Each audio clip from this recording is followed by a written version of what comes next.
Të nderuar shikues, përshëndetje, mirë se keni ardhur në këtë hapësirë informative të ftuarit të ditës. Ne do të flasim për situatën në Kosovë, në rajon, po edhe më gjerë. Do të flasim edhe për situatën globale. Kemi kënaqësi së bashku me ne sot në studio të jetë ambasador Roland Bimo. Kënaqësi që jeni me ne. Faleminderit për ftesën.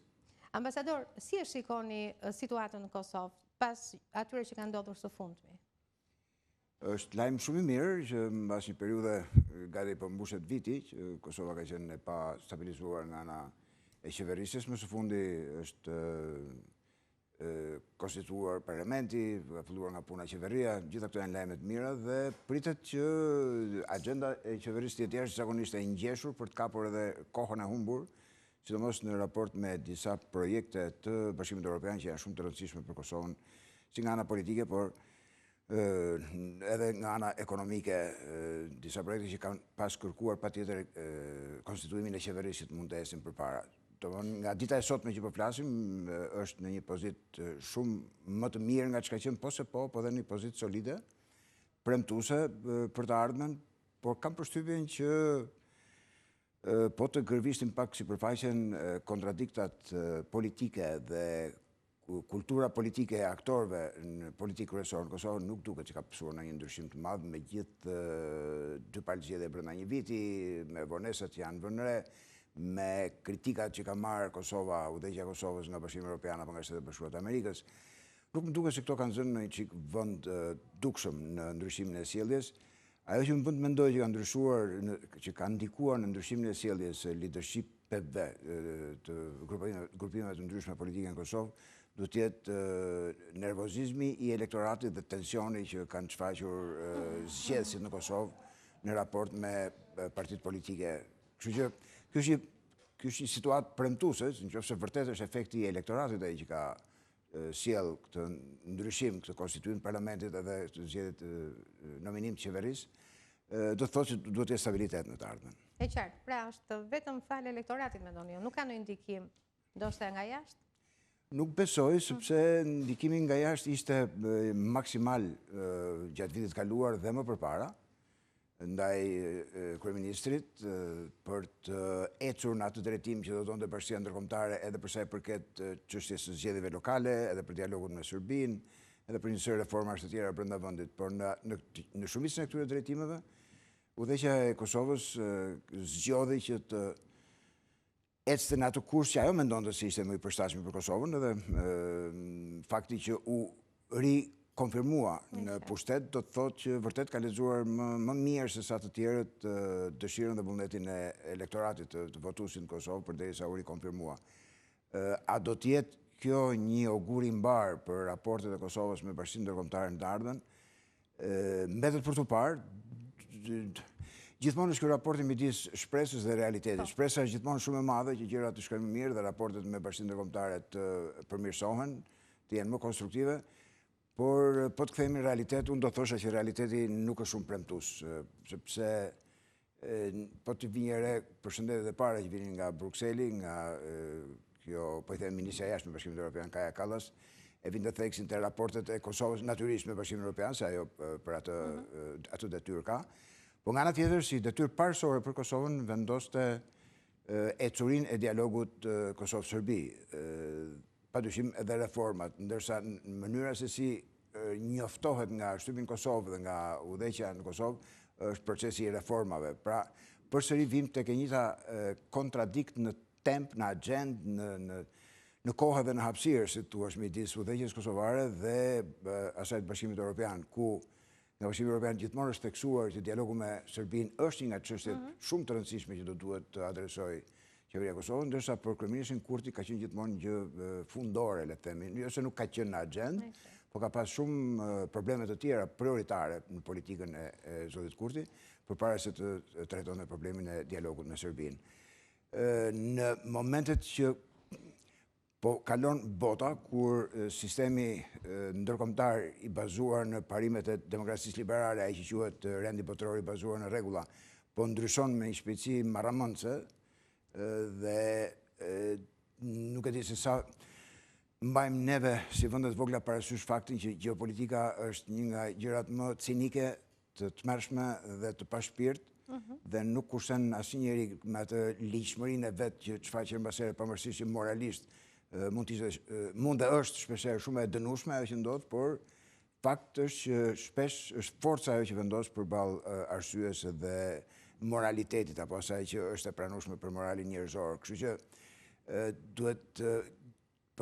të shikojmë si vendet vegjël që jemi edhe në Kosovë dhe në Shqipëri, të përshtatemi me valën që po vjen, me ndryshimet e mëdha që pritet vinë, ato që thonë rendiri ndërkombëtar, i cili siç thuhet shpesh është ai momenti gramscian që e vjetra po vdes, po e reja nuk po lind dot akoma. Dhe ne jemi pikërisht në atë periudhë, jemi në prag të ngjarjeve të rëndësishme. Domethënë sot është kryeministri i Izraelit për vizitën e Shtetit Bashkuar të Amerikës, është takuar me presidentin Trump dhe nga disa burime lufta në Iran është iminente, çështje ditësh, për disa të tjerë çështje javësh. Dhe ajo mund të ishte, gjithkush mund të pyesë se çfarë lidhje direkte kemi ne në Shqipëri apo në Ballkan me Iranin apo me paqen në lindjen e mesme. Janë të gjitha situatat në botë janë shumë të lidhura me njëra tjetrën. Për të mos thënë pastaj që kriza në Iran mund të prodhojë rezultate katastrofike për ekonominë botërore, nëse mbyllet gjiri i Hormuzit dhe ngushtica e Hormuzit dhe gati 20-25% e energjisë që përdoret në botë kalon përmes asaj ngushtice. Kështu që do të ndikohemi për çmimet e naftës, ndikohemi për rritjen e çmimeve të tjera, për inflacionin që mund të shkaktohet si pasojë. Por ndër të tjera, më kryesorja fare që përmenda gjeopolitikën që është cinike dhe mizore, në rast se në lindjen e mesme shfaqet një konfiguracion tjetër, pra jo më si deri tani që do të thotë konfiguracion shtetëror, shtetësh dhe aleancës të ndryshme, patjetër që do të reflektohet edhe në këtë pjesë të botës, mënyra e rirjeshtimit të shteteve në aleanca të ndryshme. Në fare mirë mund të themi që Shqipëria është antare e NATO-s, nuk preket në mënyrë të drejtë për drejtë nga ndryshimet e rendit botëror, por mos harrojmë që dhe NATO është në një lloj tensioni dhe presioni të vazhdueshëm në vetvete me qëndrimet e kundërta shpeshherë, por të paktën shumë të ndryshme midis dy krave të Atlantikut, Shtetet Bashkuara të Amerikës dhe Bashkimit Evropian dhe Britanisë Madhe, në mënyrë të veçantë për luftën në Ukrainë. Kthehemi sërish te Kosova. Në këto momente kaq decisive që u thoni që janë për botën, ndoshta për dikë lufta është punjavësh, çështje ditësh apo çështje muajsh, nuk e di, megjithatë do të presim, do të shikojmë se ç'do të sjellë ardhmja. Ndërkohë, në Kosovë, a ka në këto momente Kosova një klasë politike e cila është e gatshme për të bërë kompromise institucionale? Nuk duket që ekipet politike të partive të ndryshme të kenë arritur atë pjekuri politike që të vënë interesat e Kosovës mbi interesat e partive, dhe është krejt normale, prandaj është dhe fjala parti që do thotë pjesë, gjithse kush interesohet për interesat në radhë parë të partisë së tij, pra të pjesës së tij, të grupimit të tij politik, por në kushtet e vendeve të vogla dhe përballur me shumë pengesa dhe vështirësi, në mënyrë të veçantë Kosova, e cila ka një njohje ndërkombëtare të fragmentuar dhe ende nuk mund të quhet antar i Bashkisë Ndërkombëtare me drejta të plota, luksi për të ndjekur objektiva partijake do duhet i nënshtrojë çik më shumë detyrimeve, obligimeve, ekzigjencës interesave të Kosovës për të bërë ato kompromiset e duhura midis forcave të ndryshme politike. Ajo që ndjehet, më duket që influenca qoftë Shtetet Bashkuara të Amerikës, qoftë Bashkimit Evropian, nuk është ajo që ka qenë përpara të themi 5 apo aq më pak 10 vjetësh, kur si thua një indikacion, një deklaratë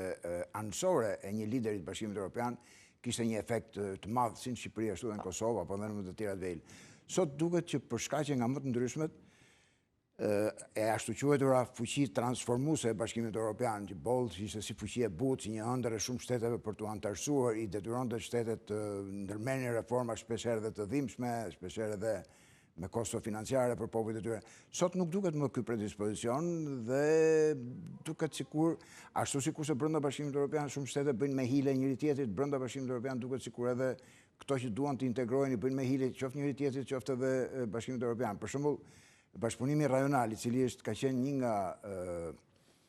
nga objektivat kryesore si nën produkt, si produkt ansor i proceseve të integrimit, pra duke qenë që të ngjashtë edhe e Ballkanit Perëndimor. duan që të jenë antarë të Bashkimit Evropian, thjesht kë objektive përbashkët, do të duhej që ato të kishin marrëdhënie më të mira me njëra tjetrën, nuk është materializuar as kërkon, nuk mund të themi që marrëdhëniet midis vendeve të rajonit me gjithë praninë e shumë marrëveshjeve, ECEJAK-eve dhe në dukje të një përmirësimi, në esencë nuk është se ka ndryshuar në një gjë e madhe në raportin midis vendeve. Po shikojmë Serbia vazhdon të jetë në të njëjtat pozita mohuese ndaj Kosovës, çka është edhe shkaku kryesor i një tension të vazhdueshëm në Ballkan, po akoma më shumë shfaqet Serbia në këto pozita edhe në Bosnjë, ku nuk është një faktor konstruktiv i stabilitetit në Bosnjë, përkundrazi përmes nxitjes së elementeve nacionalist, gjithmonë kërcënon tërësinë territoriale të Bosnjës dhe ekzistencën e vetë të shtetit unitar të Bosnjë-Hercegovinës. Kështu që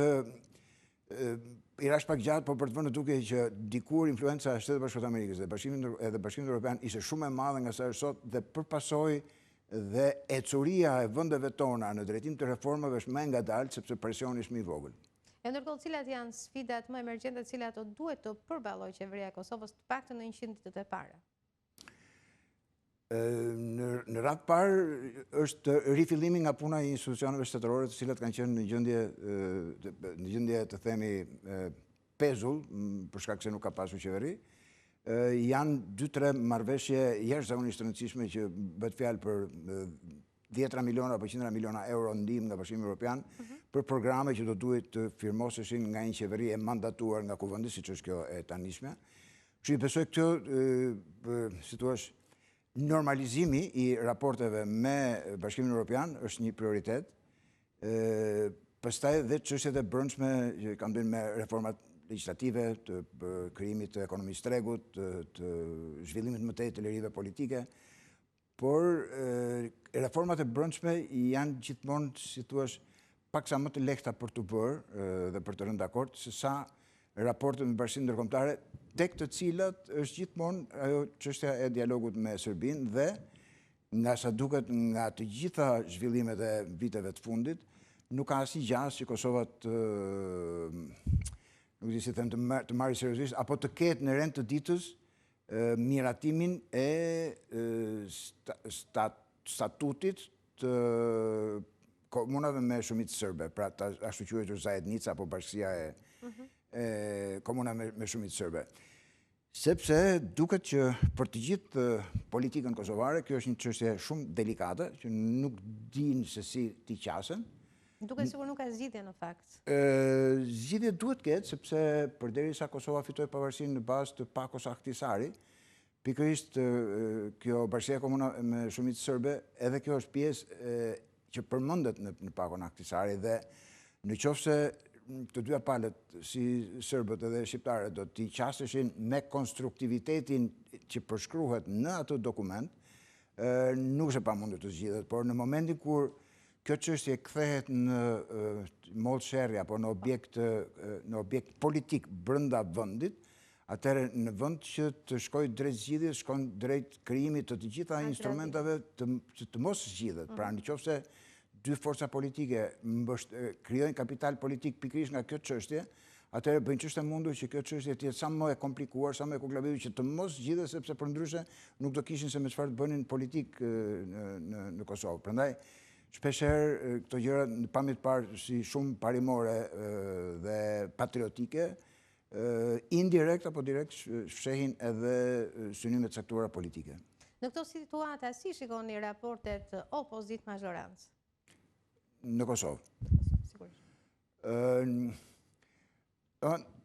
Nga çfarë ka ndodhur dje dhe sot, do duhet mendonim që do ketë shumë më tepër konstruktivitet, pra do i qasen gjërave në mënyrë, si thua, për të mirën e popullit, për të mirën e Kosovës, për të mirën e përgjithshme. Kam përshtypjen që me afrimin e datës së zgjedhjeve për president, në rast se do të vazhdoj kjo lloj kokforcie, sepse të propozosh përsëri po atë emër personi, pa patur absolutisht asnjë gjë personale, se as nuk i njoh nga afër, por ekipi në fuqi paraqet si kandidatur për kryetar e kuvendit atë person që është, si thua, mohuar e drejta për zgjedhje për 50 e sa herë mbledhje,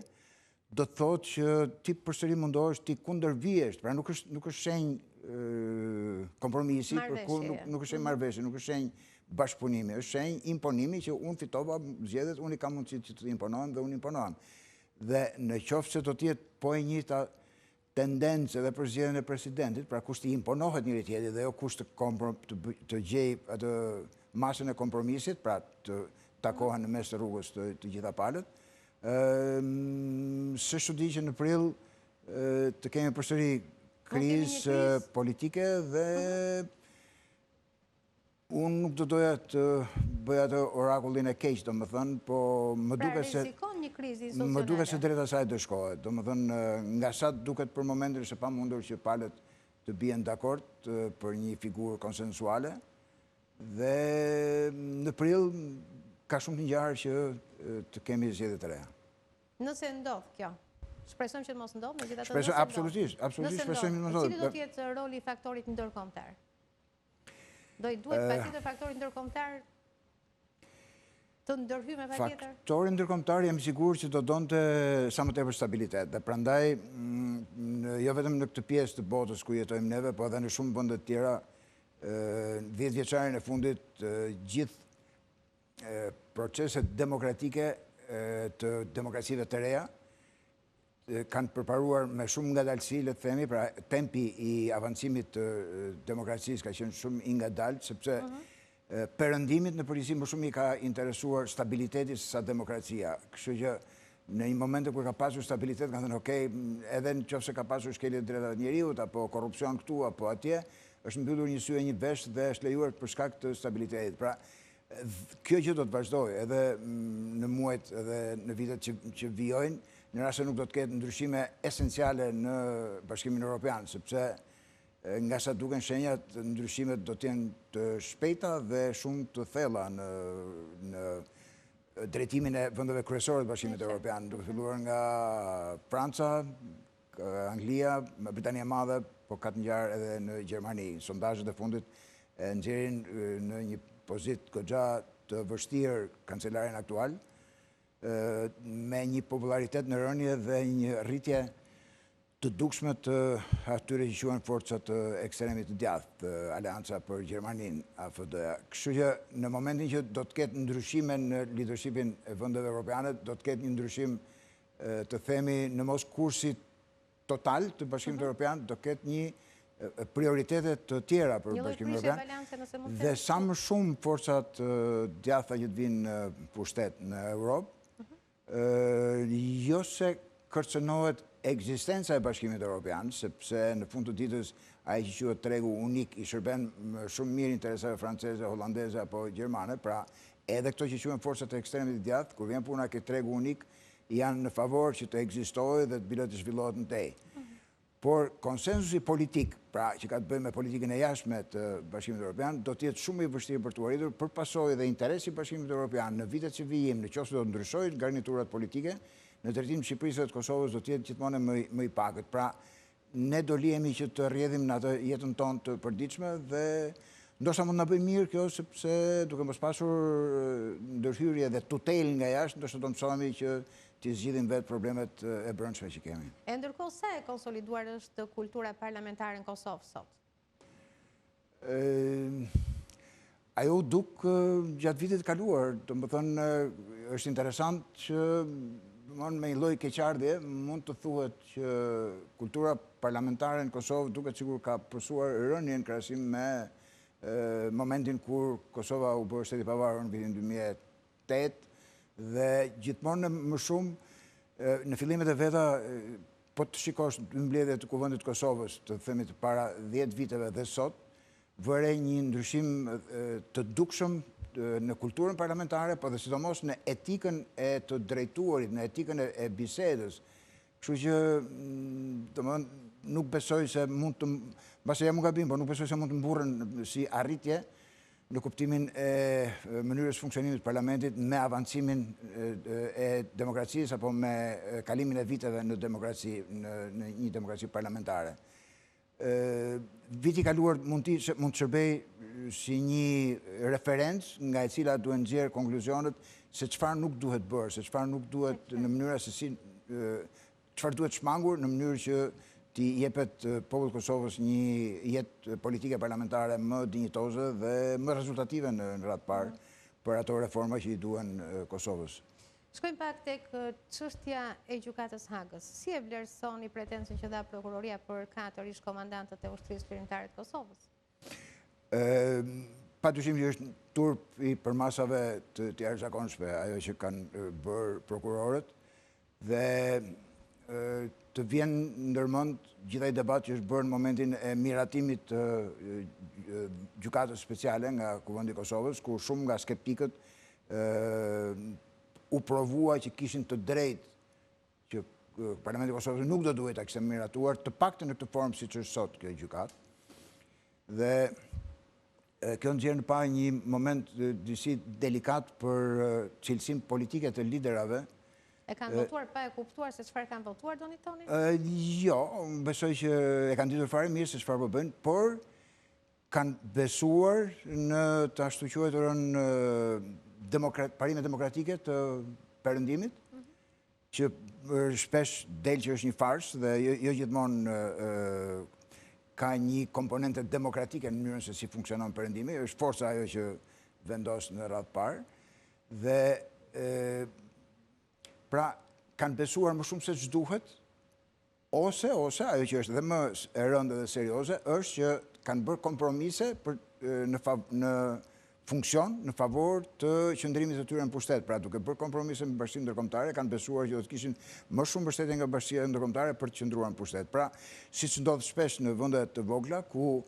një pjesë e mirë e mbështetjes për të qëndruar në pushtet apo për të ardhur vjen dhe nga mbështetja nga jashtë, jo vetëm nga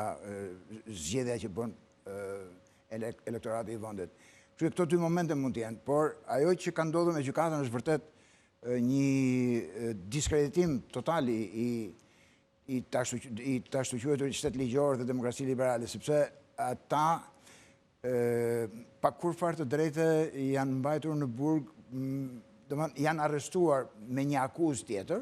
e cila ra shumë shpejt, brenda 2-3 muajve ra, dhe ata pas një akuzë i kanë mbajtur në burg edhe për një farë periudhë, derisa u sajua një akuzë tjetër për t'i mbajtur në burg. Pastaj gjithë mënyra se si janë pyetur dëshmitarët lë shumë për të dëshëruar, dhe nuk tregon asnjë për një sistem gjyqësor të drejtë, kur ata dëshmitarët janë pyetur në seanca të mbyllura, vetëm prezencën e prokurorit, me sebepin, me justifikimin se përndryshe do të kishin frikë që të dëshmonin, sepse kanë pasur shumë presion për jetën e tyre, etj. Po, ama hamendësimet se mund të kishin presion dëshmitarët, nuk do duhet çojnë që të marrësh dëshmi në kushte jo normale se si mund të pyet dëshmitarët, dhe nga ana tjetër që është fare skandal është mungesa e informimit të mbrojtjes për mënyrën se si janë pyetur dëshmitarët apo për informacionin që kanë dhënë dëshmitarët. Kështu që mbrojtja, nga sa dëgjova sot, duket që bën një punë shumë të mirë, duke i vënë duke edhe këto që sapo thash, por është vërtet për të ardhur keq që mendoj që njerëzit në Kosovë dhe në Shqipëri, po dhe këta të tjerë në rajon apo edhe më gjerë që i kushtojnë vëmendje këtyre gjërave, është një deziluzion total ndaj sistemit demokracisë liberale, të ashtu quajtur shteti ligjor, ashtu quajtura drejtësi e sistemit demokratik liberal bazuar në vlerat perëndimore. Është vërtet, këto gjykatat, edhe me ajo gjykata për krimet e luftës në ish Jugosllavi, nuk është se pati në një sukses të kush e di çfarë, po jo kaq skandaloz sa që janë këto mënyra se si po funksionon gjykata speciale e Kosovës. Dhe gjithmonë nuk kanë arritur të heqin dot nga shpatullat e tyre atë barë që ju është vënë si gjykata politike, gjykata të varura, gjykata të manipuluara politikisht, gjykata që mundohen të bëjnë ekuilibre politike për një gjë që ka të bëjë me drejtësinë. Dhe është gjëja më të mëshme që mund të ndodhë një gjykatë, nëse do të bëj politik, ndërkohë që duhet t'i japi drejtësi. Domethënë, gjykata është gjykatë që duhet bëj drejtësi, nuk politikën e bëjnë të tjerët. A mendoni se ky proces do të ketë ndikim politik në zhvillimet e brendshme të Kosovës? Shumë të madhe. Do ketë ndikim sepse forcon një krah politik në mënyrë të padrejtë, pra në qoftë se në Kosovë gjatë 10 vjeçarit të fundit të shekullit kaluar është ushtruar në shumë drejtime ngjashme me genocid, për të mos thënë pastaj krime lufte dhe krime kundër njerëzimit nga shteti serb apo shteti federal jugosllav në atë kohë. Dhe po të shikosh dënimet që janë dhënë për ata njerëz që kanë qenë në ushtrinë serbe apo në policinë serbe, ose nuk janë dënuar fare ose janë dhënë dënime minimale, pra në një farë mënyrë duket sikur ti dënon një luftë çlirimtare që është ngritur për të mbrojtur shtëpinë e vet edhe familjen e vet edhe nderin e vet, pra dënon atë që ka pasur të drejtë në këtë luftë dhe si thuhet çliron nga përgjegjësia ata që nuk kanë pasur drejtë. Pasojat politike do janë shumë të rënda, po kam frikë se nga do t'i paksoj shanset e suksesit të dialogut Kosovë-Serbi, por mund të ketë një pasojë goxha pozitive për faktorin shqiptar, për neve në Kosovë, që të rrisim më tej ndjesinë e solidaritetit të grupimeve politike me njëri tjetrin, përballë një bashkie ndërkombëtare të paktën në fushën e drejtësisë ndjeshëm armiqësore.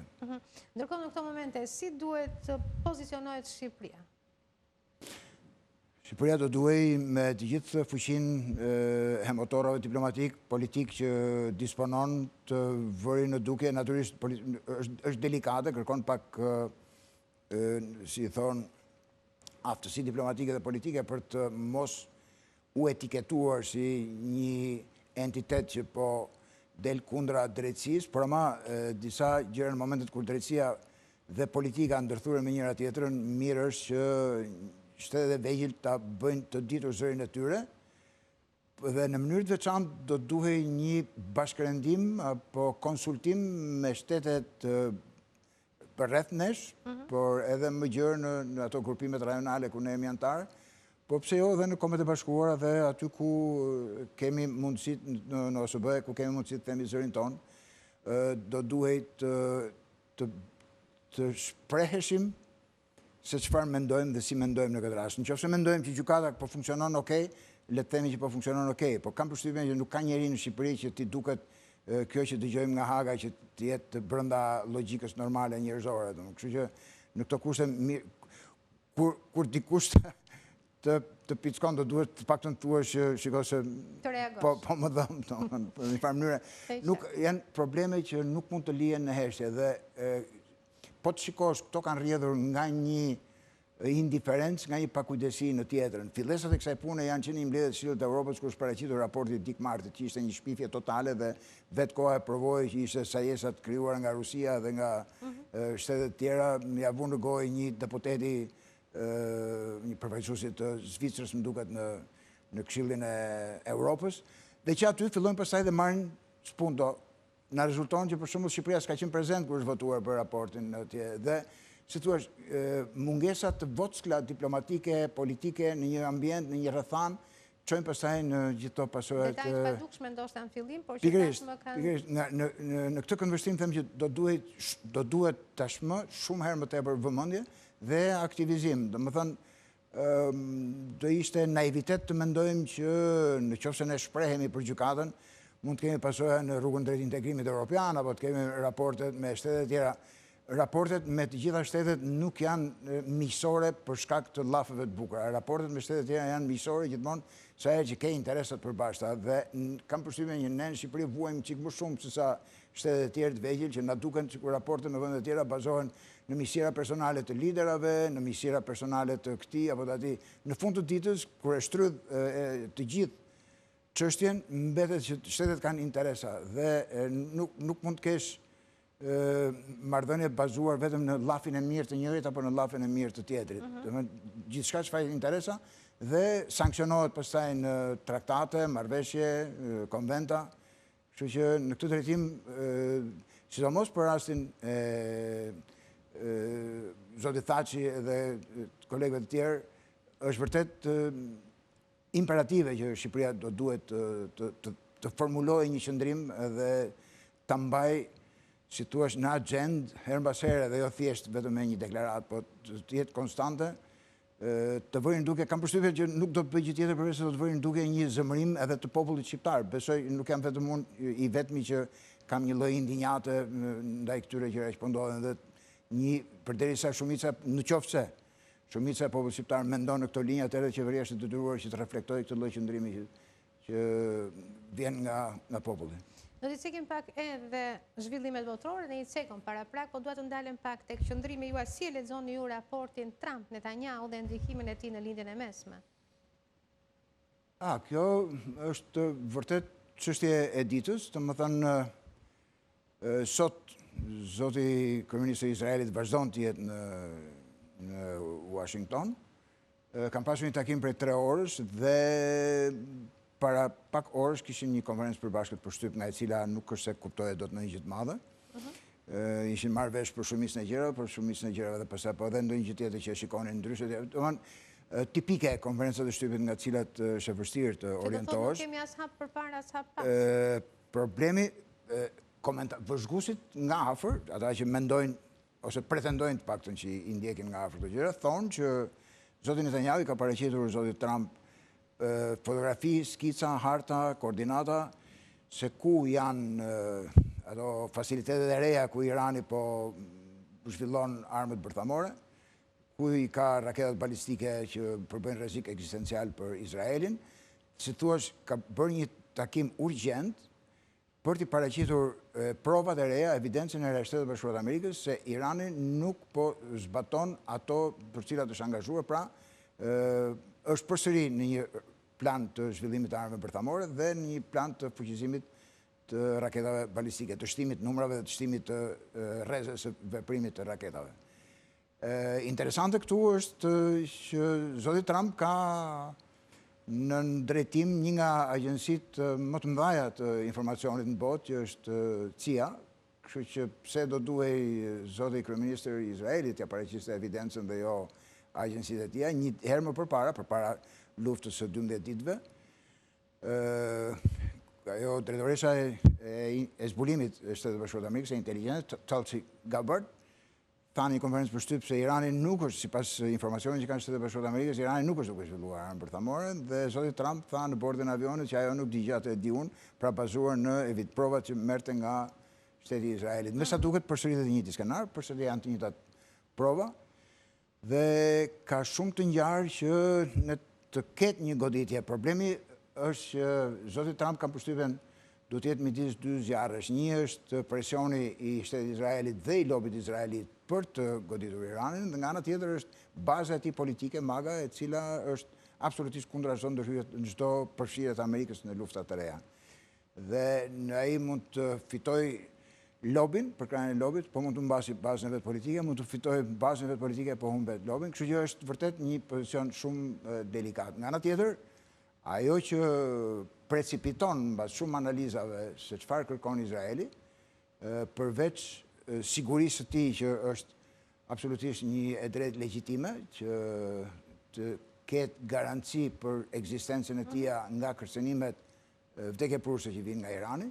Po nga ana tjetër, ka shumë zëra që thonë vetëmi skenar që kënaq Izraelin është jo vetëm ndryshimi i regjimit, po ndryshimi i regjimit në Iran është hap faza e parë, dhe pastaj duhet Irani të shpërbëhet në bazë të linjave etnike,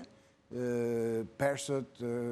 Beluçistani, kurdët, azerët, e kështu me radhë, se vetëm një Iran i zvogëluar si sipërfaqe dhe si numër banorësh mund të ishte garancia më e mirë për sigurinë e ardhshme të Izraelit. Dhe në rast se ndodh një rikonfigurim i tillë i lindjes mesme, do të thotë që e gjithë situata në lindjen e mesme të rikonfigurohet nga ana politike, ushtarake, strategjike e sigurisë, dhe lajmet e fundit thonë që dhe shtetet e tjera të rajonit, si Arabia Saudite, Katari apo Egjipti, ka shumë të ngjarë që të jenë mbështetës të Izraelit në këtë rast, duke dashur që Irani të jetë sa më i dobët, sepse e mendojnë dhe ato si kërcënim për mënyrën e tyre të jetesës, për influencë apo për para. Në rast se do ishte kaq kollaj që me një goditje mundet të eliminohesh gjithë këto rreziqe, nuk do ishte një komplikim serioz. Problemi është që Irani ka treguar në 2-3 vitet e fundit një lloj elasticiteti të habitshëm në mënyrën se si e ka marrë veten. Domethënë, në luftën e 12 ditëve, sulmi i papritur nga Izraeli azgjësoi pothuajse pjesën elitare të komandës ushtarake, gjithë nyjet e kontrollit, gjithë hapësirat, këto pajisjet e mbrojtjes kundërajrore. Dhe brenda 8 orësh apo 12 orësh, ushtria iraniane ishte në gjendje të rivendoste situatën, të merrte situatën në kontroll dhe organizoi gjithë ato sulme me raketa balistike që goditin Izraelin si asnjëherë më parë. Asnjëherë më parë një pre dhe huaj nuk kishte rënë në territorin e Izraelit. Një plan ushtarak i mirë menduar. Një resilience, një elasticitet, një aftësi kundërvepruese e jashtëzakonshme. Aq më shumë akoma në këto javët e fundit, në periudhën e vitit të ri, nga 28 dhjetori deri në 14 janar, që u përball me një val protestash të fuqishme, ndoshta e ndihmuar edhe nga jashtë, por gjithsesi ishte një problem i jashtëzakonshëm dhe përsëri arritën që ta rivendosin kontrollin mbi gjendjen dhe janë, kështu që edhe goditja që mund t'i vijë nga Izraeli apo nga Shtetet Bashkuara të Amerikës, Iranit, mund të çojë në një luftë afatgjatë e cila do t'i kushtonte presidentit presidencën.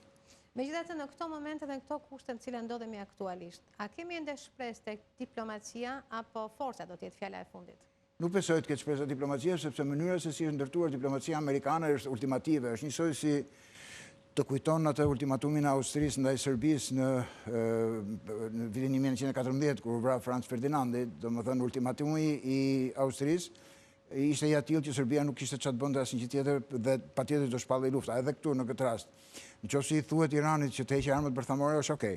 Por në momentin që thuhet të heqë raketat balistike, e cila janë e vetme forcë mbrojtëse e tij,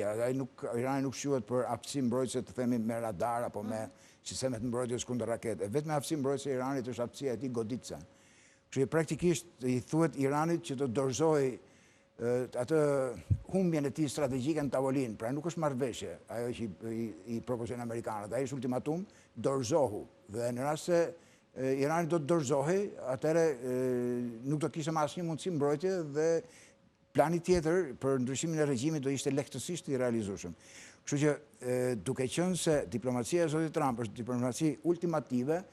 e humbet sensin e diplomacisë. Diplomacia është çfarë kërkon dhe çfarë kërkojnë dhe çfarë mund të jepet dhe çfarë mund të merret. Në këtë rast nuk ka asnjë, për Iranin nuk ka asnjë hapësirë. Domethënë, thuhet me fjalë që do të diskutojnë për programin bërthamor të Iranit, por në fakt Iranit i kërkohet që të ketë zero pasurim. Pra, sipas fjalëve të disa ministrave të Izraelit, thonë që Irani s'ka nevojë për energji bërthamore se ka naftë. Për çfarë duhet energjia bërthamore? Pse duhet të ketë pasurim të uraniumit? Kështu që kërkesat janë kaq ultimative, janë të papranueshme praktikisht nga ana e Iranit dhe nëse Irani pranon që ulet për të bërë bisedime, është thjesht për të luajtur, për vazhduar teatrin politik dhe gjeopolitik që nuk jemi kundër bisedimeve, por në fakt nuk kanë as dyshim më të vogël që nga bisedimet mund dalin në një zgjidhje. Ambasador, faleminderit që pranuat ftesën. Ishte kënaqësi. Faleminderit juve për ftesën.